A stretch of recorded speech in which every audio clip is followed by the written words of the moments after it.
Halo teman-teman pemuda sekalian, bertemu lagi dengan kita di ibadah online kali ini. Mengucap syukur kepada Tuhan kalau kita masih bisa kebaktian merasakan hadiratnya pada hari ini walaupun lewat online.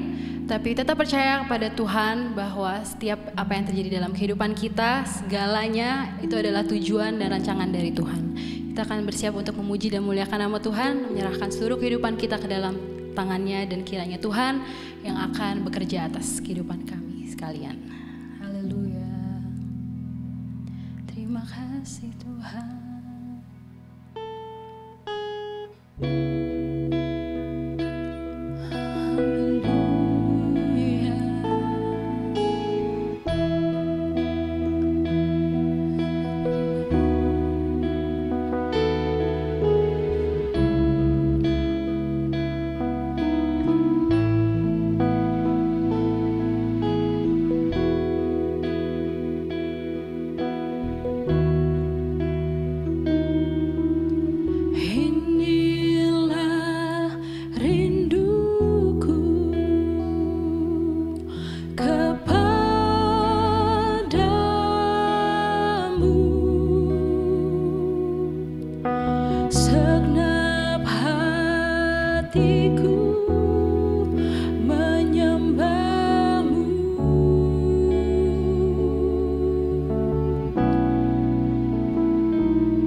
Seluruh jiwaku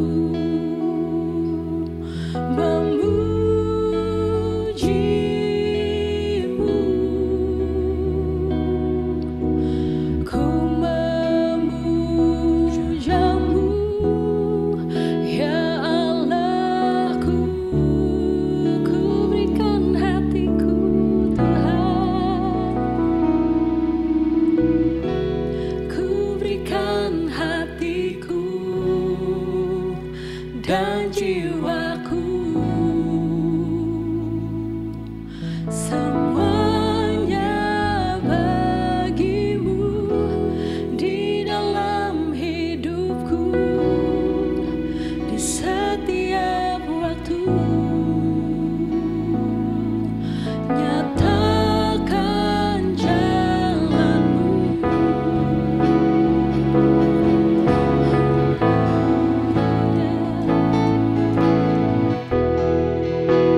Terima kasih banyak Tuhan, terima kasih Bapa buat segala kebaikan, kemurahan-Mu, pemeliharaan-Mu Tuhan di dalam kehidupan kami. Kami sangat bersyukur Tuhan menjadi anak-anak-Mu Tuhan.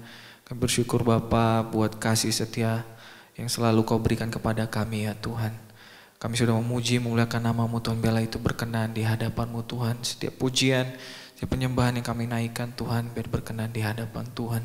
Bapa yang baik, sebentar juga kami akan mau menikmati Tuhan Engkau melalui kebenaran firman-Mu Tuhan, melalui hamba-Mu. Biar kiranya Engkau mengurapi hamba-Mu, memakai dia, menyatakan setiap apa perasaan Tuhan kepada kami Tuhan melalui hamba-Mu. Kiranya Tuhan, biar kami pun boleh memiliki hati yang terbuka Tuhan untuk menerima setiap kebenaran firman Tuhan, dan kami pun boleh memiliki hidup yang diberkati ya Tuhan. Terpujilah nama-Mu Tuhan, terimalah segala pujian, hormat, syukur kami hanya di dalam nama Tuhan Yesus kami sambut firman-Mu. Haleluya. Amin. Selamat berjumpa kembali rekan-rekan muda yang dikasihi Tuhan Yesus Kristus. Walaupun kita dipisahkan oleh jarak, dipisahkan oleh waktu mungkin, tapi kasih Tuhan tidak pernah memisahkan kita. Dan pada kesempatan ini, tema yang akan saya bawakan adalah Focusing on God's Purpose. Atau dalam bahasa Indonesianya fokus pada tujuan daripada Allah, ya, atau kehendak daripada Allah. Namun sebelum itu kita harus memahami dulu tema ini mau kemana, ya. Tema ini untuk apa? Khususnya bagi orang-orang muda. Ada 4 hal di sini yang ingin saya sampaikan adalah kita harus tahu berangkatnya dari mana, ya. Kemudian kedua, kita harus tahu tujuannya kemana.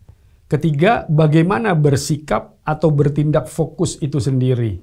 Dan yang terakhir, bagaimana kita mengerjakan dan melakukannya.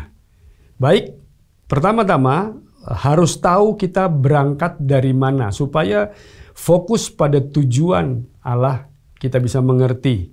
Dalam kitab Roma pasal yang ketiga ayat yang ke-23, Roma pasal 3 ayat yang ke-23, sama-sama kita buka Alkitab kita dan kita membacanya dalam kitab Roma pasal yang ketiga. Karena semua orang telah berbuat dosa dan telah kehilangan kemuliaan Allah. Jadi kita berangkat dari poin ini. Semua orang telah berbuat dosa dan kehilangan kemuliaan Allah. Apa artinya?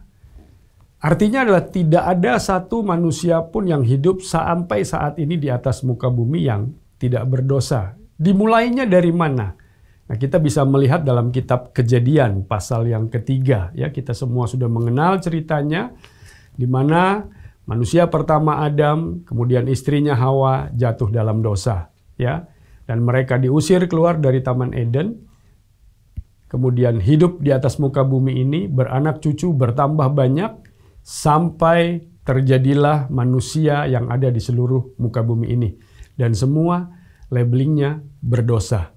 Ya, oleh sebab itu untuk focusing on God's purpose itu kita tahu dari mana kita berangkat dan bagaimana kita memahami semua manusia berdosa. Ya, dalam kitab Filipi pasal 3 ayat yang ke-14, di bagian kedua harus tahu kita kemana tujuannya. Filipi pasal yang ketiga. Kita akan sama-sama lihat ayat ini. Filipi pasal 3, ya, ayat yang ke-14. Di sana dikatakan, dan berlari-lari kepada tujuan untuk memperoleh hadiah, yaitu panggilan sorgawi dari Allah dalam Kristus Yesus. Jadi tujuannya jelas, ya, khususnya orang muda di masa sekarang. Tidak lagi dapat berkumpul bersama-sama di gereja mungkin. Kita dikunci di dalam rumah masing-masing. Harus belajar menahan diri, ya.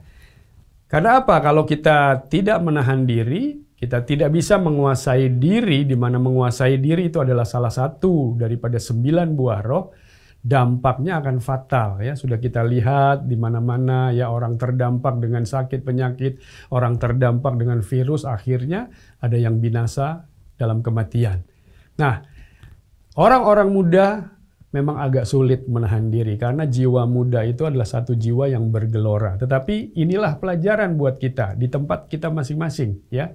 Tidak bisa kita pertontonkan iman kita kepada siapapun, ya. Mungkin hanya di depan kaca atau kepada orang di sekeliling rumah, tetapi kepada Tuhan, mari orang muda, kita buktikan, ya. Focusing on God's purpose. Tujuannya kemana, ya. Nah, di dalam kitab Filipi ini dikatakan, saya baca sekali lagi, berlari-lari kepada tujuan untuk memperoleh hadiah, yaitu kehidupan kekal atau keselamatan, ya. Nah, di bagian yang ketiga tadi saya katakan bagaimana sikap yang harus dikembangkan, ya. Mari sama-sama kita lihat di dalam Ibrani pasal 12. Sikap apa yang harus kita kembangkan? Ibrani pasal 12, di sana di ayat yang kedua saya akan bacakan untuk orang-orang muda. Firman Tuhan berkata, marilah kita melakukannya dengan mata yang tertuju kepada Yesus, yang memimpin kita dalam iman, dan yang membawa iman kita itu kepada kesempurnaan. Jadi fokusnya, arah pandangnya hanya kepada Yesus saja. Lalu mungkin ada sahabat muda yang berkata, Yesus sudah tidak ada sekarang. Ya, ingat di dalam Injil Yohanes pasal 1 ayat pertama katakan pada mulanya adalah firman. Firman itu bersama-sama dengan Allah. Dan firman itu adalah Allah. Yesus adalah Allah. Untuk lebih membuktikan di ayat ke-14 dalam kitab Yohanes pasal yang pertama. Ya, firman itu menjelma menjadi manusia. Diam di tengah-tengah kita. Ya, siapa dia? Dialah Tuhan kita, Yesus Kristus. Jadi fokus kita untuk bisa sampai kepada kehendak Allah, firman Tuhan ini yang harus menjadi fokus kita. Ya, jadi itulah 3 hal yang saya sampaikan. Harus tahu berangkat dari mana, kita berangkat dari keberdosaan. Harus tahu kemana tujuannya, yaitu kepada keselamatan, sorga yang mulia. Bagaimana bersikapnya, fokus kepada Tuhan. 1 ayat lagi dalam kitab Filipi untuk bagaimana bersikap dan bertindak fokus. Filipi pasal yang ketiga, kembali ke dalam kitab Filipi pasal yang ketiga. Saya akan mengajak kita melihat di dalam ayat, saya akan baca mulai ayat yang pertama, ya, supaya kita dapat memahami secara konteks. Akhirnya saudara-saudaraku, bersukacitalah dalam Tuhan. Menuliskan hal ini lagi kepadamu tidaklah berat bagiku dan memberi kepastian kepadamu. 2.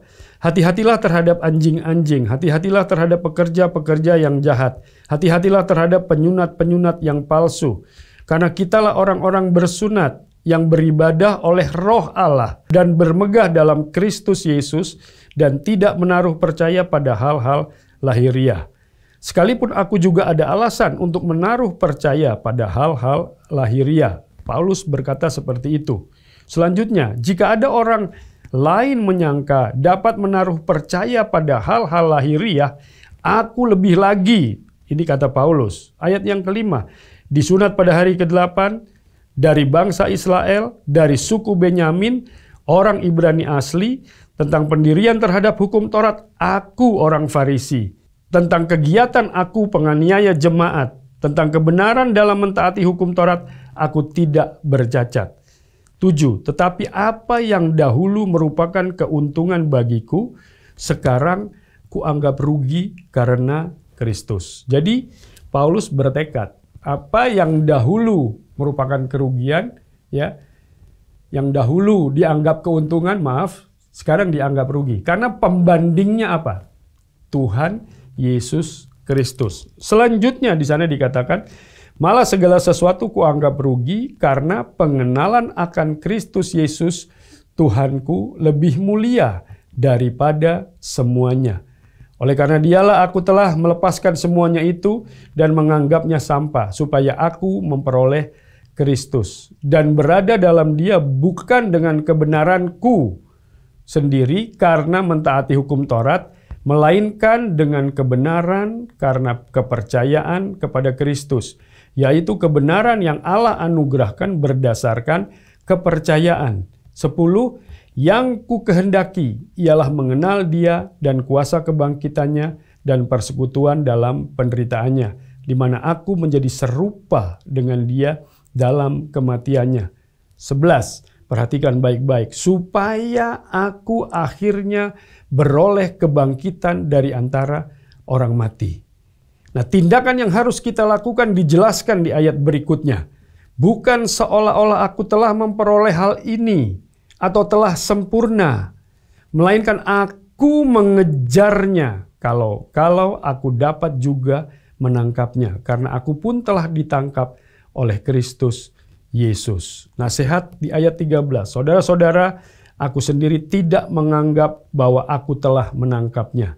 Tetapi ini yang kulakukan. Aku melupakan apa yang telah di belakangku dan mengarahkan diri kepada apa yang ada di hadapanku. 14 tadi kita sudah baca, saya ulangi sekali lagi. Dan berlari-lari kepada tujuan untuk memperoleh hadiah, yaitu panggilan. Ya, panggilan untuk mencapai keselamatan. Nah, inilah hal-hal yang harus dilakukan dalam tema yang diangkat pada kesempatan ini. Focus on God's purpose.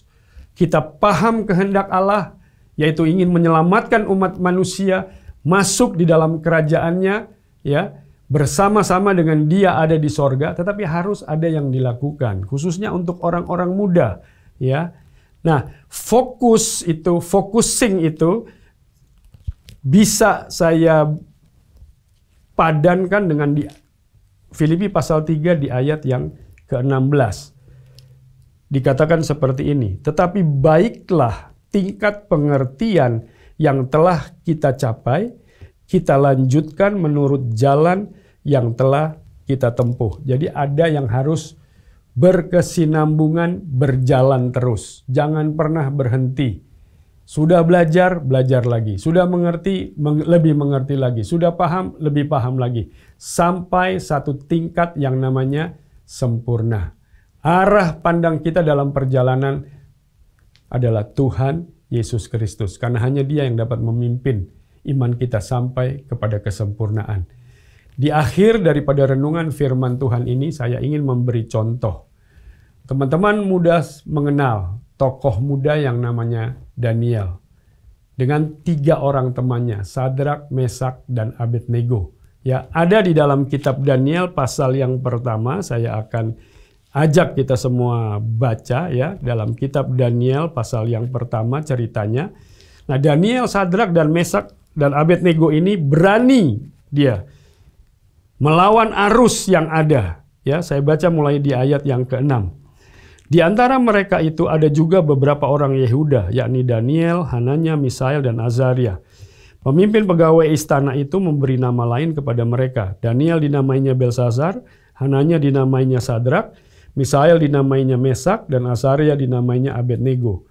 Daniel berketetapan untuk tidak menajiskan dirinya dengan santapan raja dan dengan anggur yang biasa diminum raja. Saya lompat ke ayat 12. Ya.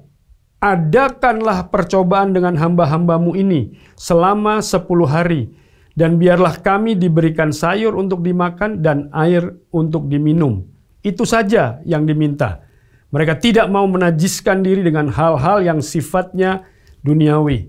Dan saudara tahu, teman-teman muda tahu apa yang terjadi dengan mereka. Di ayat selanjutnya, di ayat yang ke-17. Kepada keempat orang muda itu, Allah memberikan pengetahuan dan kepandaian tentang berbagai-bagai tulisan dan hikmat. Sedang Daniel juga mempunyai pengertian tentang berbagai-bagai penglihatan dan mimpi. Saya lompat lagi ke ayat 20. Kalau teman-teman muda ada waktu dan pasti punya, boleh baca pasal 1 kitab Daniel ini. Ayat 20 berkata apa? Dalam tiap-tiap hal yang memerlukan kebijaksanaan dan pengertian yang ditanyakan raja kepada mereka, didapatinya bahwa mereka 10 kali lebih cerdas daripada semua orang berilmu dan semua ahli jampi di seluruh kerajaannya.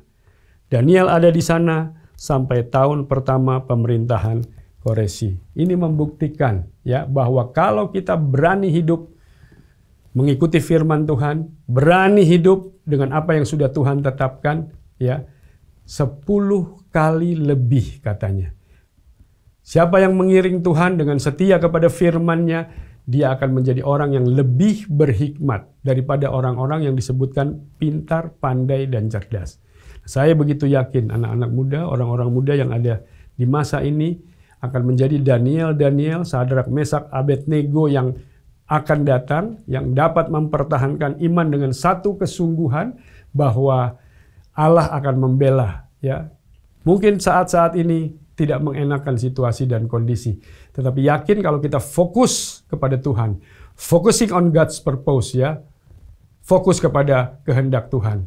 Saya yakin dan percaya, jalani itu terus. Sampai kapan pertanyaannya? Ya, sampai selesai kita di atas muka bumi ini. Asal kita setia, pasti Tuhan akan menjadi pembela kita. Sebagaimana dia bela Sadrak, Mesak, Abednego, dan Daniel ini. Mari kerjakan keselamatan dengan takut dan gentar. Berubahlah menurut pembaharuan budimu, kata firman Tuhan juga. Jangan menjadi sama seperti dunia, tetapi berubah, dan berubah. Dunia akan melihat bahwa anak-anak Tuhan, orang-orang muda yang ada di dalam Tuhan, akan menjadi orang-orang yang luar biasa di dalam Tuhan. God purpose, ya. God purpose itu yang menjadi fokus kita. Tujuan keselamatan yang Allah sediakan, itulah fokus kita. Sampai kapan kita harus kerjakan itu? Sampai kita selesai di atas muka bumi ini. Dan ada satu kata yang Tuhan sebut buat kita. Sabaslah hai hamba yang setia. Sejak muda sampai nanti kita tetap setia. Fokus kepada Tuhan melalui firman-Nya. Inilah firman Tuhan yang saya dapat bagikan untuk rekan-rekan muda. Khususnya di masa-masa seperti ini, masa-masa yang jujur saja buat orang muda tidak mengenakan. Tetapi ini harus terjadi. Dan bagaimana kita bersikap. Nah, melalui firman Tuhan ini saya menghimbau. Mari kita tetap arahkan pandangan ini kepada Tuhan kita Yesus Kristus yang membawa iman kita sampai kepada kesempurnaan. Karena hanya gereja yang sempurna, pribadi yang sempurna yang akan menjadi mempelainya. Terima kasih untuk kebersamaan kita. Terima kasih untuk pelajaran firman Tuhan yang Tuhan juga sudah taruh di hati saya dan bisa kita berbagi.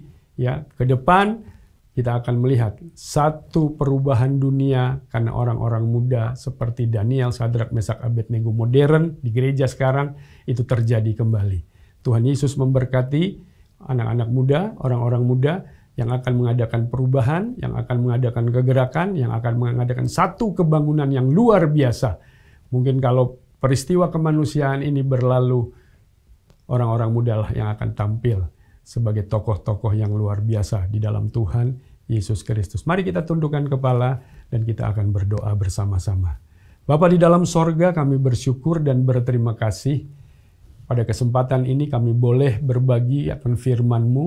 Kami belajar bersama-sama dari firman-Mu ya Tuhan. Khususnya sebagai orang muda. Bagaimana kami harus menetapkan hati kami dalam fokus kepada kehendak-Mu, kepada rencana-Mu Tuhan.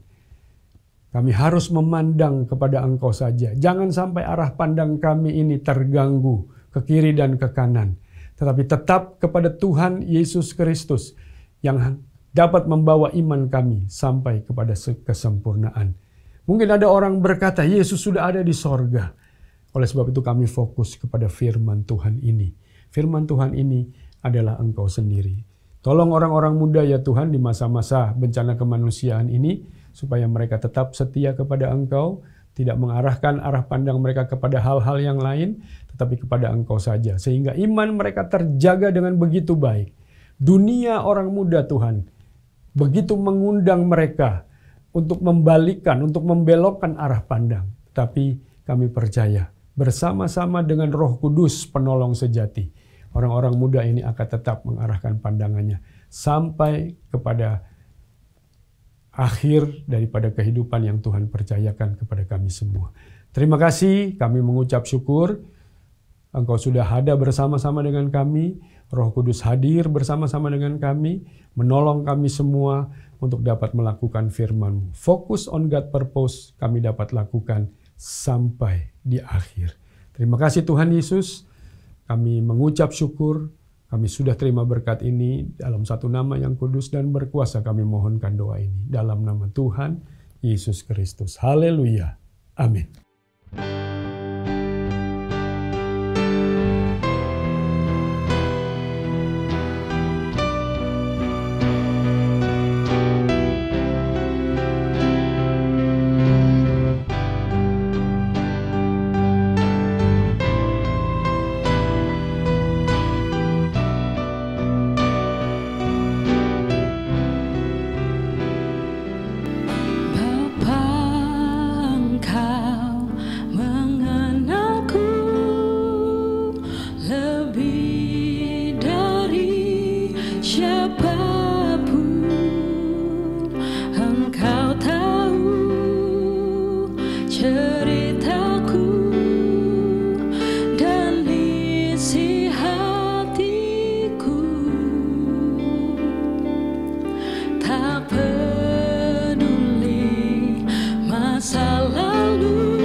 ku